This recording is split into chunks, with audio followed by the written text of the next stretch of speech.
Assalamualaikum warahmatullahi wabarakatuh. Perkenalkan, nama saya Alma Nurutami dari Manajemen 2019. Kali ini saya akan menjawab UTS Komunikasi Pemasaran Terpadu. Kali ini saya mengambil produk dari Samsung. Yang pertama, describe the products or service of the brand that you have previously chosen based on the instruction in the lecture season.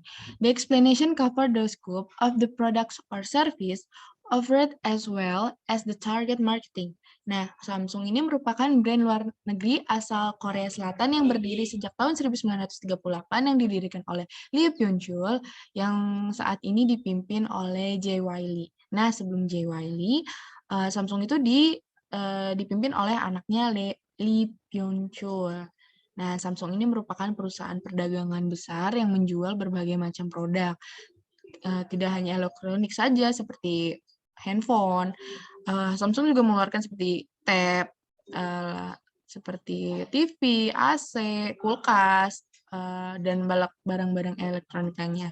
Tetapi di Korea Selatan, Samsung lebih mengeluarkan lebih banyak produk dibanding elektroniknya. Selanjutnya ada konsep marketing. Nah, konsep marketing atau pemasaran merupakan serangkaian kegiatan yang memiliki tujuan untuk memasarkan produk yang diproduksi oleh perusahaan. Berbagai rangkai kegiatan tersebut dilakukan agar produk dapat diminati dan dimanfaatkan oleh masyarakat. Konsep marketing juga dapat dikatakan sebagai kegiatan yang bertujuan mengetahui kebutuhan pasar.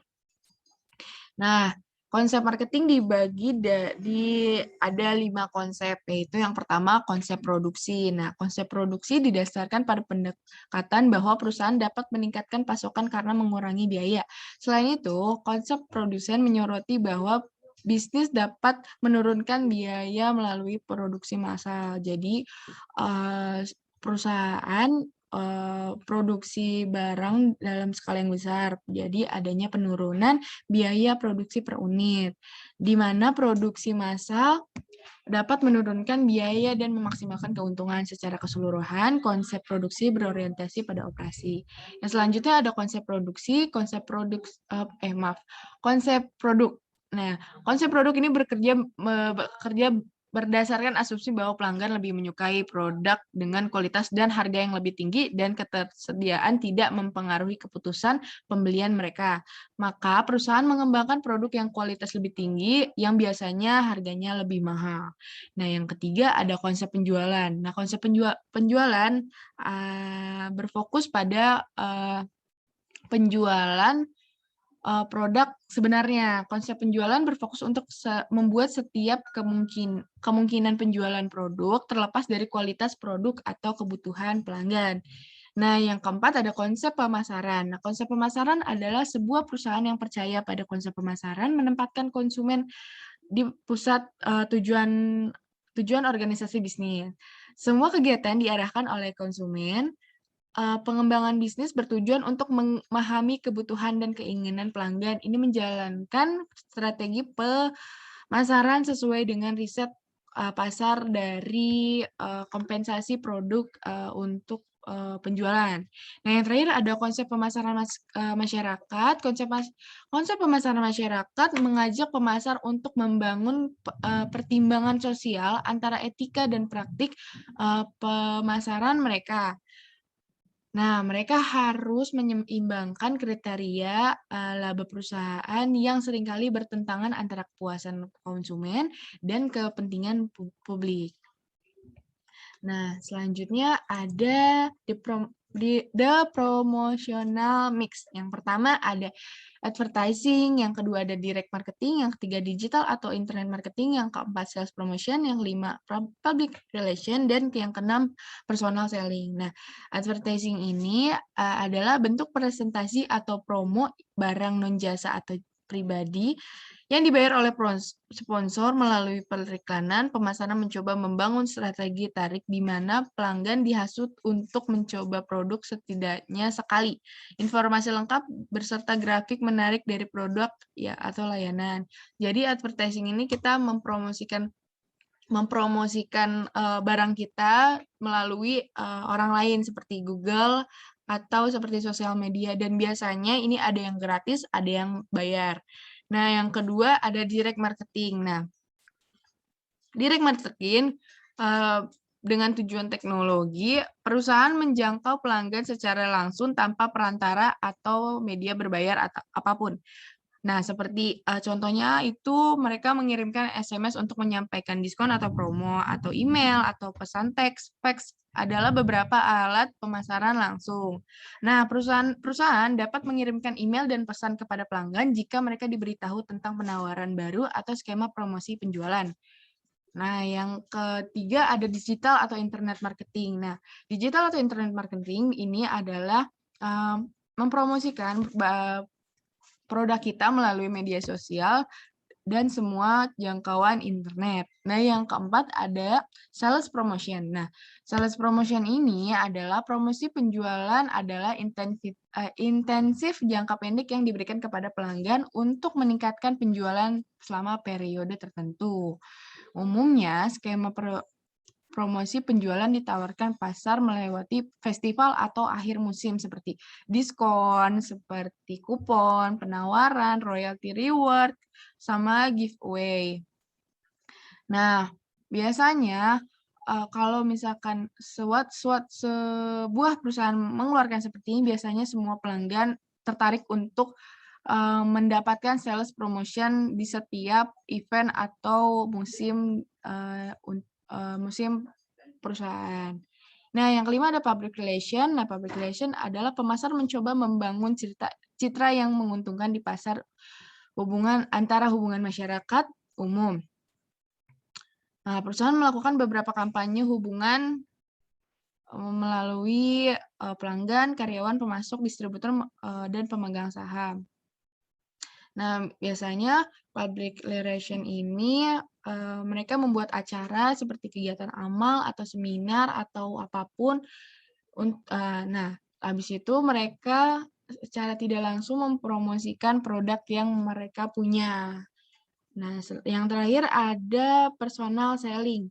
Nah, ini adalah salah satu bentuk alat promosi tradisional yang dimana para penjual berinteraksi langsung kepada para pelanggan dengan mengunjungi mereka.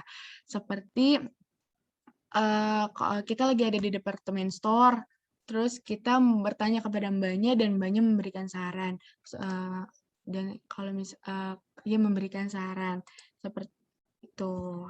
Selanjutnya, ilustrasikan masing-masing salah satu contoh pool communication strategy dan push communication strategy yang telah ditempuh oleh merek tersebut. Nah, di sini ada push communication strategy. Nah,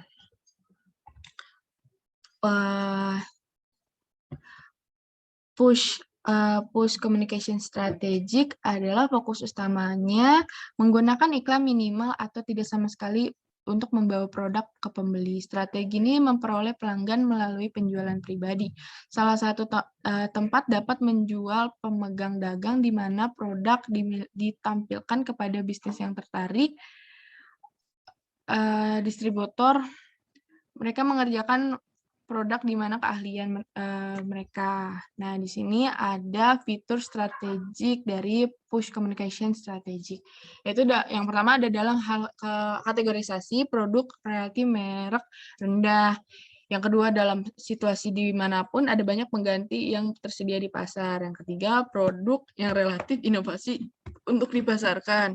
Yang keempat, pembelian produk sebagian besar berinteraksi influvis ya, influvis apa itu. Nah, yang terakhir ada konsumen memiliki pengetahuan sebelumnya tentang produk ini dan memiliki pengetahuan yang wajar tentang produk ini. Selanjutnya ada pool communication strategic. Nah, maaf, sebelumnya push communication ini pada Samsung bekerja dalam fase yang berbeda setiap tahunnya.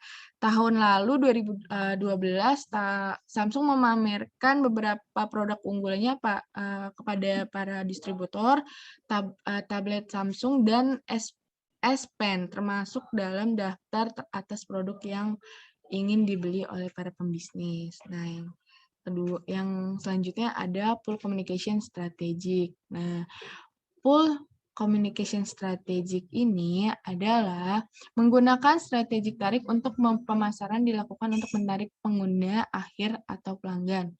Banyak promosi yang digunakan, pelanggan diberikan penawaran untuk membeli produk dengan harga yang lebih baik. Kampanye mencakup konteks sampel gratis, kegiatan sosial, dan lain-lainnya. Nah, di sini ada fitur strategic tarik atau pulse communication strategic. Nah, itu ada yang pertama, ada link produk dapat diberikan dari produk lain berdasarkan fitur nyata atau emosional. Yang kedua, konsumen setia merek mereka adalah pelanggan ini. Yang pertama, menunjukkan keterlibatan lebih tinggi dalam pembelian produk. Yang ketiga, ada loyalitas merek terkait lebih tinggi. Yang keempat, seringkali konsumen membuat keputusan pilihan mereka bahkan sebelum mereka berada di toko.